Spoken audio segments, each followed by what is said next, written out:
Manchmal hört sich das in meinem Kopf, nachdem ich so eine Stunde auf TikTok war, ungefähr so an.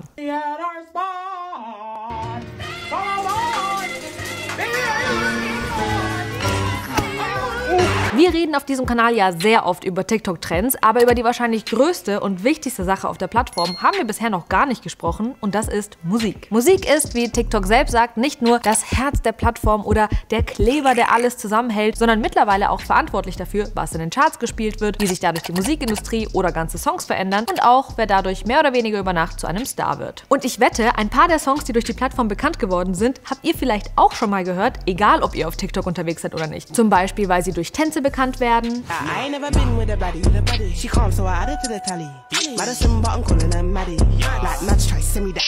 Oder dieser Song, der eigentlich schon 2020 veröffentlicht wurde, aber erst letztes Jahr durch verschiedene Trends auf TikTok so richtig viral ging.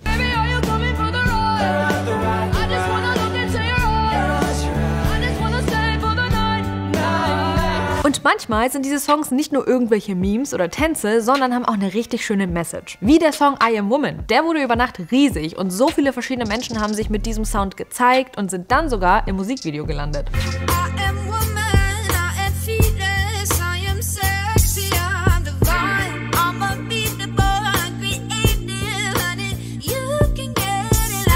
Wie ihr wisst, lieben wir auf diesem Kanal empowernde Songs. Ich meine, wir haben eine ganze Playlist dafür erstellt. Aber was wir auch sehr gerne machen, ist etwas genauer hinter so einen Trend zu schauen. Also wer steckt da eigentlich dahinter? Wie geht so ein Song auf TikTok überhaupt viral? Ist das wirklich alles Glück und Zufall oder doch geplanter, als man denkt? Und vor allem, wie geht es den Menschen, die auf einmal deswegen über Nacht mega erfolgreich sind? Das möchten wir alles herausfinden und dafür haben wir mit der Sängerin des Songs I Am Woman, mit Emi Melli, gesprochen und sie einfach mal gefragt, was sie dazu sagt und wie sich ihr Leben seit diesem Song so verändert hat. Denn sie sagt: My dream literally came through in one night. Zuerst müssen wir uns mal anschauen, wie groß der Einfluss der Plattform auf die Musikindustrie und die Charts aktuell wirklich ist. TikTok hat in ihrem jährlichen Music Report veröffentlicht, dass es 2021 ca. 430 Songs gab, die 1 Milliarde Klicks durch Videos bekommen haben. Über 175 Songs, die auf TikTok getrennt sind, haben es dieses Jahr in die Top 100 der Billboard-Charts oder in die Spotify-Playlist der viralsten 50 Songs weltweit geschafft. Und laut einer Studie, die für TikTok durchgeführt wurde, würden 67% der Leute, die einen Song zuerst auf TikTok hören, ihn danach auch auf anderen Plattformen nachhören wollen. Wie ihr euch vielleicht vorstellen könnt, kann man damit schon ziemlich viel Geld verdienen. Auf allen Seiten. Deswegen überwachen mittlerweile ganze Teams bei Music-Labels, wie beispielsweise Sony Music, TikTok-Trends, Challenges und Reaktionen. TikTok sagt selbst, dass viele der Künstlerinnen und Künstler ihre gesamte Karriere der Plattform zu verdanken haben. So ganz bescheiden. Und das wahrscheinlich bekannteste Beispiel ist Lil Nas X.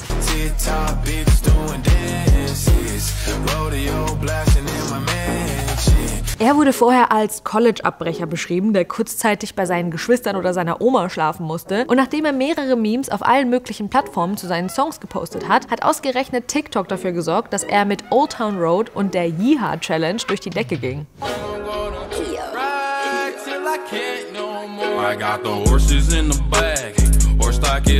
Der Song wurde nicht nur damals zum größten Hit des Jahres, hat 2 Grammys gewonnen, sondern er ist auch mit seinem Debütalbum Montero dieses Jahr in der Kategorie Album des Jahres nominiert. Läuft bei ihm also immer noch ziemlich gut. Olivia Rodrigo war zwar vorher schon durch ihre Rolle in Disneys High School Musical bekannt, aber TikTok-Snippets zu den Songs Driver's License und später auch Good For You haben sie auch ganz weit nach vorne in die Charts katapultiert. Vor allem, als viele ihre Emo-Phase nochmal auf TikTok durch diesen Song durchlebt haben, weil der sehr ähnlich ist zu dem Song Misery Business von Paramore aus dem Jahr 2007.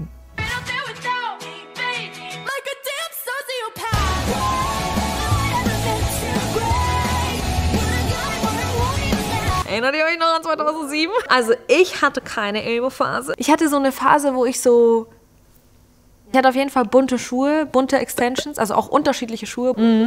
Ja, ich will nicht darüber reden. Und das kann natürlich auch in Deutschland funktionieren. Wir haben ja vor einer Weile auch mit Newcomerin Luna ein Interview auf diesem Kanal geführt. Ich habe ja diese Cover-Songs, diese Schnipsel und halt eigene Skizzen auf TikTok hochgeladen. Da dachte ich halt nicht erstens, dass es so viele Leute hören und zweitens, dass es dann auch noch die Künstler selbst hören, die ich da cover. Sie ist damals mit ihrem Song Verlierer auf TikTok viral gegangen und es ist krass zu sehen, was sich bei ihr seitdem getan hat und sie sagt selbst, dass der Song ihr Leben seitdem auf den Kopf gestellt hat. Sängerin Emi Melli gehört da jetzt auf jeden Fall auch dazu. Vor ein paar Wochen war sie einfach nur eine Frau, die einen großen Traum und eine krasse Stimme hatte und sonst wahrscheinlich erstmal gar nicht so viel. Denn sie hat das College abgebrochen, um Musik zu studieren, das hat sie auch wegen der Pandemie abgebrochen und währenddessen hat sie einfach nur sehr viel gehustelt. I was working 2 minimum wage jobs for a while. I was a barista and then I was a beverage cart girl at a golf course. And I would write songs at work whenever I had any time. And in my free time, even on weekdays or weekends, I would either try to do shows or, get in the studio and just pursue my music in any way, shape or form that I possibly could. Das ist aber nicht so geblieben, denn an einem Tag hat sie I Am Woman aufgenommen und gepostet und dann hat sich erstmal alles verändert. Ihr Song ging über Nacht viral und aus ihren 5000 Followern wurden sehr schnell sehr viel mehr. Ich möchte herausfinden, was einen viralen Song eigentlich genau ausmacht. Und wie absurd schnell sowas passiert, sieht man an Emmy Mellys Geschichte ganz gut. Denn als I Am Woman viral ging, war es noch kein fertiger Song, sondern nur ein Snippet. Während der Song immer größer wurde, musste sie ihn überhaupt erst noch zu Ende aufnehmen. I am woman, I am fearless, I am sexy, I'm divine. I'm so tired. I went into REM on the floor. But it's worth it. Seeing everybody dance to this song literally made my entire fucking year and it needs to come out.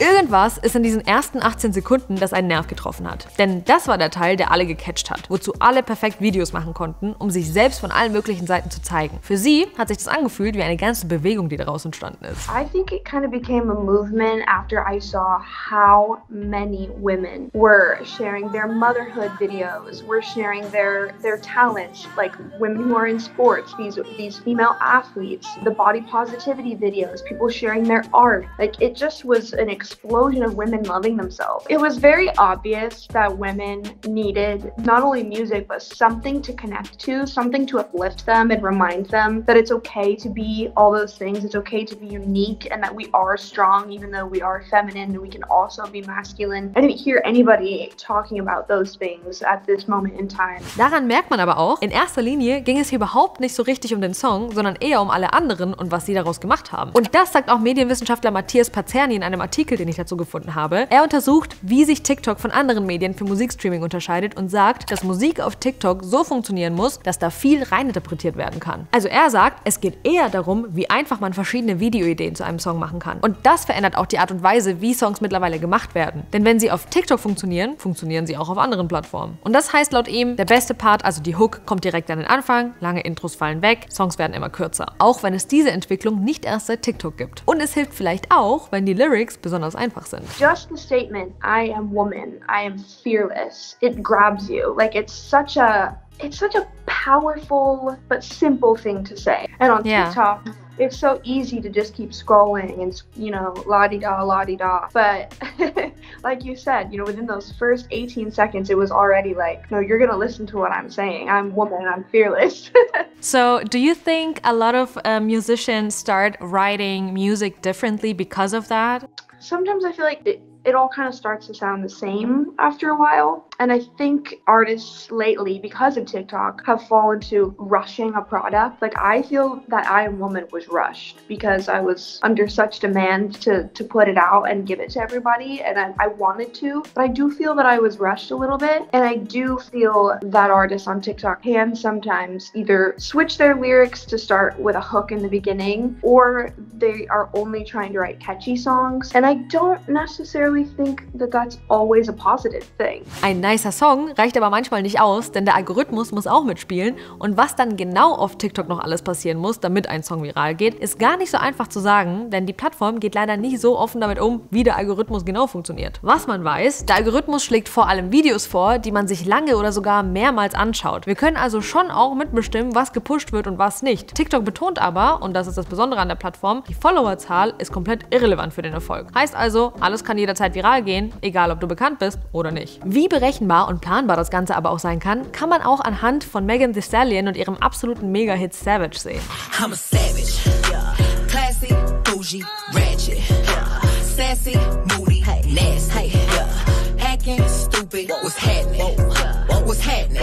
Laut der Seite Bloomberg hat Megans Label für die Promo ihres Albums mit TikTok zusammengearbeitet. Sie wollten vor allem den Song Captain Hook pushen. Captain Hook, ay, I go shopping, on it, then I cop it, ayy, yeah, bitches poppin', I do what they copy, ayy, look, he's a sweetie, kiss it when he eat it. Sagt euch nix, kein Wunder, denn TikTok hat dem Label vorgeschlagen, lieber 5 verschiedene Songs gleichzeitig zu posten und zu schauen, welcher davon am besten funktioniert und dann lieber den zu nehmen. Sofort war klar, dass Savage viel besser ankommt, denn die Leute haben angefangen, den Song zu speichern und zu benutzen und nach ein paar Tagen haben sie dann den Song nochmal schön prominent in den Bannern und Playlisten und Soundbibliotheken in der App platziert und als sie dann noch den Tanz und die Savage Challenge ins Leben gerufen haben und durch eine Influencer-Marketing-Kampagne Stars wie Hailey und Justin Bieber oder TikTok-Stars wie Charli D'Amelio und Addison Rae den Tanz haben machen lassen, war klar, dass der Song so auf die 1 kommt. Ganz schön clevere Strategie, oder?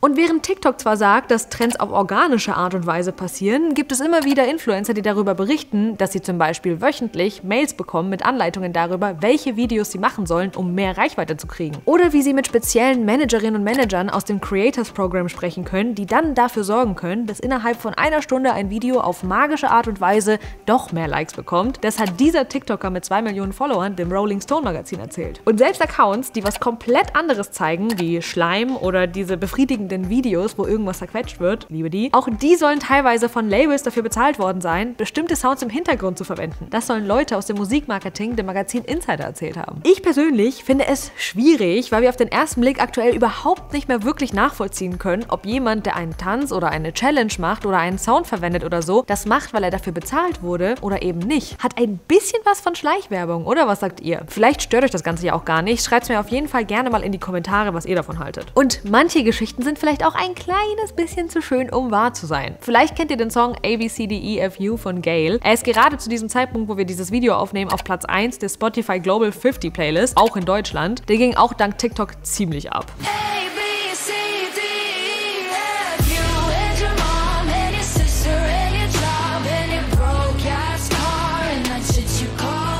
Vor allem, weil die Entstehungsgeschichte so schön war. Sie selbst soll am Anfang in einem TikTok gefragt haben, ob jemand einen Vorschlag hat für einen Song, weil sie selbst keine Ideen hat. Literally just go to the comments, put anything. You can put anything you want and I will try and turn it into a song because I just need something. Dann soll jemand vorgeschlagen haben, dass sie doch einen Song über das Alphabet singen soll und das hat sie auf jeden Fall auf die Idee gebracht, diesen Song zu schreiben.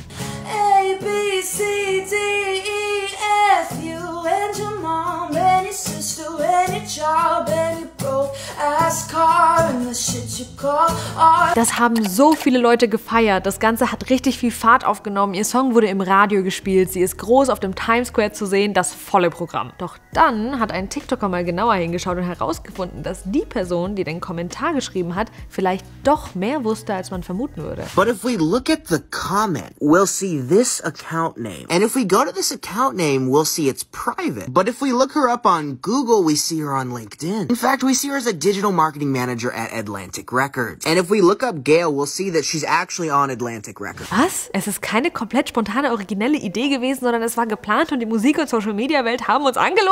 No shit. Aber jetzt mal ernsthaft, ich habe so viele Fragen. Zum Beispiel, wieso wie nicht jeder andere normale Mensch auch einfach einen Fake-Account erstellen, wenn man schon sowas schreibt? I mean, das Gefühl, man hätte diesen Fehler auch irgendwie vermeiden können. Ich habe auch nochmal nachgeschaut und auch wenn ihr LinkedIn-Profil nicht mehr existiert und TikTok und Instagram privat sind, habe ich sie noch auf Facebook und der Seite Rocket Reach gefunden und auch hier steht noch, dass sie bei Atlantic Records arbeitet, demselben Label, bei dem Gayle gesigned ist. Ups. Wir können natürlich nicht wissen, ob der Song auch ohne diese krasse Entstehungsgeschichte so erfolgreich geworden wäre, aber Fakt ist, es hat sehr gut funktioniert, den Song auf diese Art und Weise zu pushen. Also eigentlich eine echt clevere Kampagne, die nur am Ende leider aufgeflogen ist.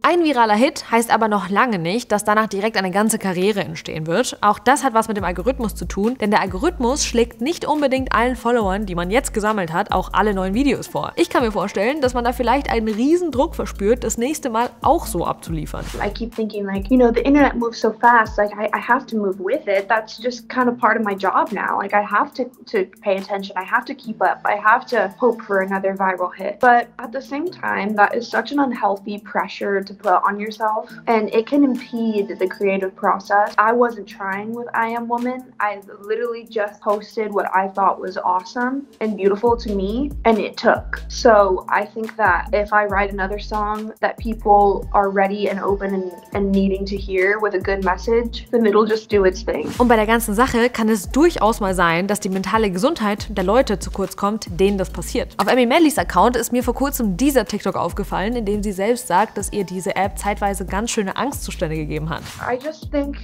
it took me some real getting used to having mass amounts of people, just massive amounts of people, either DMing me or following me and paying attention to what I was doing. It was just a very sudden change for me, and I'm so happy to have all these people who are now my supporters and my fans and want to listen to my song and have so many people that I'm inspiring. But that app also creates a lot of trolls, a lot of people who are not so nice and not so supportive. But there's definitely a difference between people just being a troll online and then giving constructive criticism. So I think there was a little bit of a learning curve there for me to realize that like not everybody online is going to like what you're doing, and that's okay. Eins muss man an dieser Stelle sagen, das hier ist ein Gönnerkanal. Das heißt, wir gönnen auf jeden Fall Emi Melli und allen anderen ihren Erfolg und dass sie ihren Traum leben können. Ich finde, dass TikTok auch eine krasse Chance für Newcomerinnen und Newcomer ist, sich beweisen zu können, weil anscheinend wirklich jede Person viral gehen kann. Just like that. Ich weiß auch nicht, wieso ich das gemacht habe. Ich weiß auch nicht. Hab's gefühlt in dem Moment. Es tut mir leid. Aber was eben auch gut zu wissen ist, was für einen massiven Einfluss diese App mittlerweile haben kann auf die gesamte Industrie und Songs, die wir aktuell überall hören. Und vielleicht auch, dass Social Media nicht immer so spontan ist, wie man vielleicht meinen könnte. Surprise. Und bei manchen Stories und bei manchen Videos lohnt es sich auf jeden Fall zweimal hinzuschauen. Denn wir leben anscheinend in einer Welt, in der wir nicht mal mehr fucking Schleimvideos vertrauen können. Schreibt mir gerne mal in die Kommentare, was ihr davon haltet. Hört ihr überhaupt die Songs, die auf TikTok so abgehen? Oder lasst ihr euch davon überhaupt nicht beeinflussen? Weil ich merke, wie viele Songs mittlerweile in meiner Playlist landen. Die Frage ist, wie viele davon wurden mir durch Product Placements untergejubelt? Und ist das wichtig, wenn der Song gut ist oder nicht? Wenn euch solche Internet-Analyse-Videos auch mal gefallen, dann gebt gerne mal dem Video einen Daumen nach oben und abonniert den Kanal, wenn ihr das nächste Video auch nicht verpassen wollt. Checkt außerdem gerne mal unsere anderen Videos aus, falls noch nicht geschehen, und kommt bitte nächste Woche wieder. Würde mich sehr freuen. Bye! Ich frage mich, wie oft ich TikTok in diesem Video gesagt habe.